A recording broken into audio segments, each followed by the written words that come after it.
আমাদের এখানে প্রথমে হিসাব দিছিল 360 রিয়াল, তো বসে কমাইছে 260 রিয়াল, আর আমি আরও 60 ফেলে দিছি। নোয়াখাইলা অলওয়েজ গ্রেট ইন মুলামুলি। সো বার্গেনিংয়ে উই আর চ্যাম্পিয়ন। এখন আমরা 200 রিয়ালে 20 মিনিটের একটা বাগি রাইড নিয়েছি।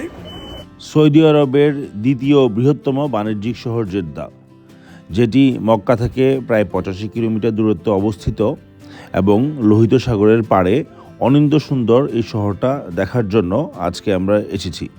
আমাদের প্রাথমিক গন্তব্য সমুদ্রের উপরে ভাসমান রহমা মসজিদ, এবং এরপরে আমরা দেখতে যাব কিং ফাহাদ ফাউন্টেন, যা লোহিত সাগরের উপরেই অবস্থিত।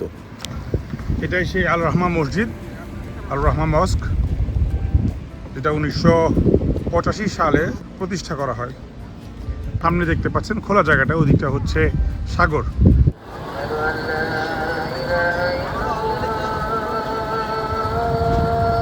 একটু আগে সূর্য ডুবে গেল, এখনও লাল আভাটা রয়ে গেছে। আমরা এখন মসজিদের চত্বরের ভিতরে চলে আসছি। মূল মসজিদটা আর একটু সামনে। আপনারা দেখতে পাচ্ছেন মসজিদের মেহরাব বা মেম্বরটা আধুনিক স্থাপত্যরীতি ফলো করা হয়েছে মসজিদটায়। এবং ডান দিকে আপনারা দেখতে পাচ্ছেন যে বাহিরে এখানে কিন্তু সাগরের পানিটা দেখা যাচ্ছে।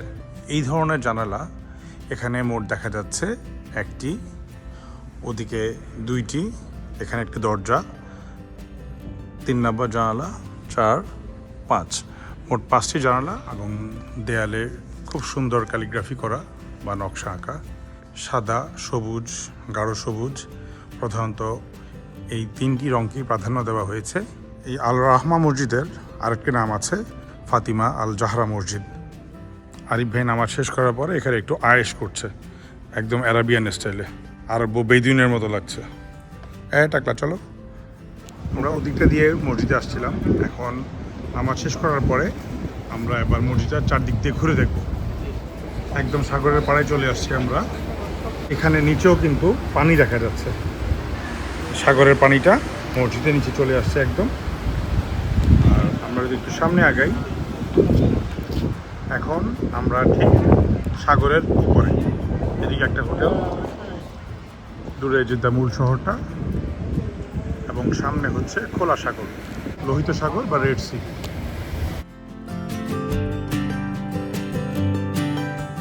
বাম দিকে হচ্ছে জেদ্দা শহরটা, আলোক ঝলমলে শহর দেখা যাচ্ছে, আর সামনে হচ্ছে খোলা সাগর।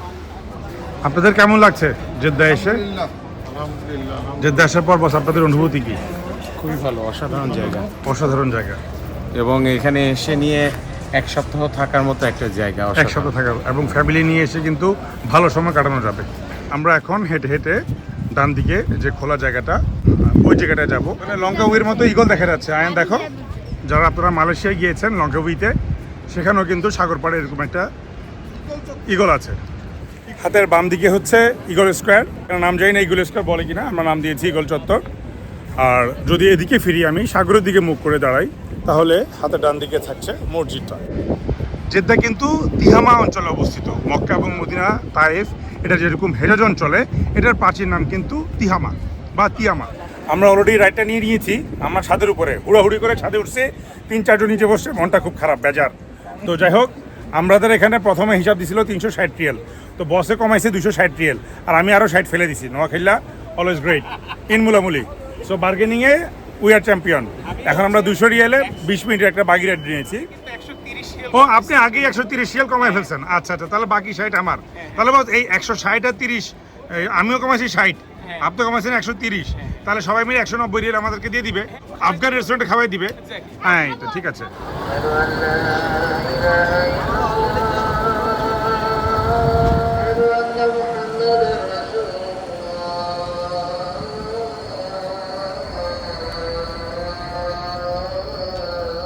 বেশি মুলামুলি করছিলাম, সস্তা 3 অবস্থা, কারণ গাড়ি নষ্ট হয়ে বসে আছে।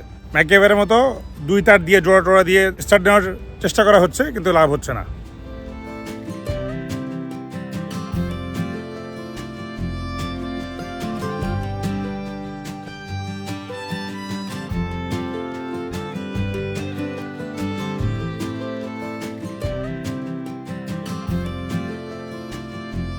ঘুরতে ভালো লাগছে বাকিতে। উপরের ছাদে বাতাস বেশি, নিচে 4 জন বসছে, 4 জনের মনটা কিন্তু খুব বেজার।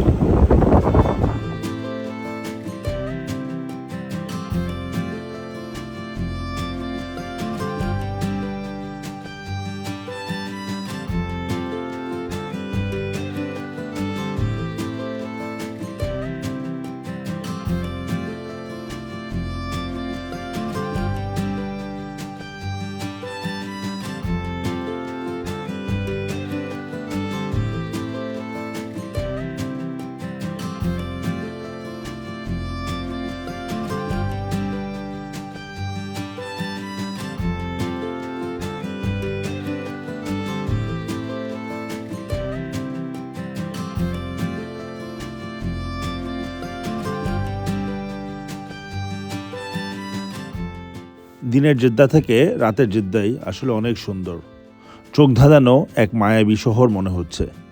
এগিয়ে চলছি কিং ফাহাদ ফাউন্টেনটা দেখার জন্য। রাহমা মসজিদ থেকে ওখানে যেতে আমাদের সময় লাগবে 20 থেকে 25 মিনিট।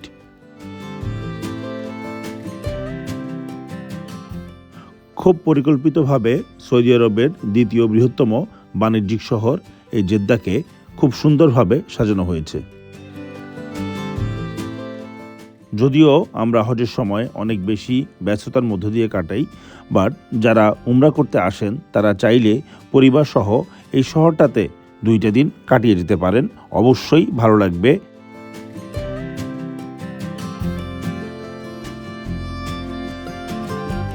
আমার পিছনে এখন আপনারা দেখতে পাচ্ছেন যে কিং ফাহাদ ফাউন্টেন বা জেদ্দা ফাউন্টেন।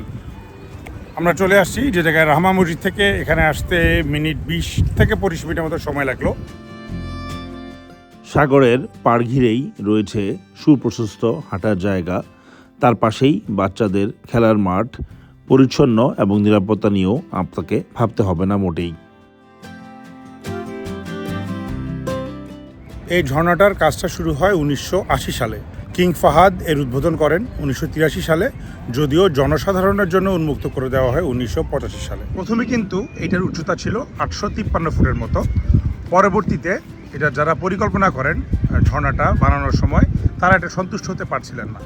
তখন যেটা করা হয় যে নিচের থেকে উপরে ওঠার যে টেকনোলজিটা, এটাকে আরেকটু আপগ্রেড করে বর্তমানে এই ঝর্ণাটার টোটাল উচ্চতা হচ্ছে 1024 ফুট এবং পানির নিচে 500টিরও বেশি এলইডি লাইট দিয়ে এটাকে আলোকিত করে রাখা হচ্ছে।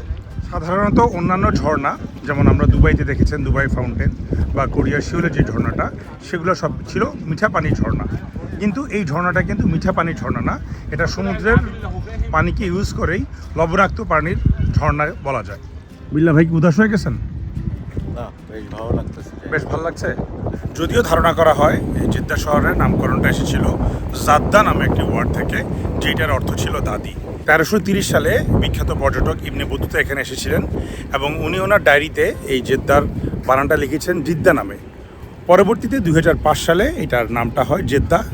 অনেকে ধারণা করেন এখানে মা হাওয়া আলাইহিসসালাম বা ইভ, ওনার সমাধি ছিল এবং বেশ কিছু লোকজন পথভ্রষ্ট হয়ে হাওয়া আলাইহিসসালামের সমাধিতে গিয়ে ওখানে দোয়া করা শুরু করে। মুসলমানদের ধর্মমতে এটি অবশ্যই শিরকের পর্যায়ে চলে যায়, সেহেতু এই জেদ্দার স্থানীয় সরকার এই সমাধিকে পরে কনক্রিটের দেয়াল দিয়ে ঢেকে দেয়।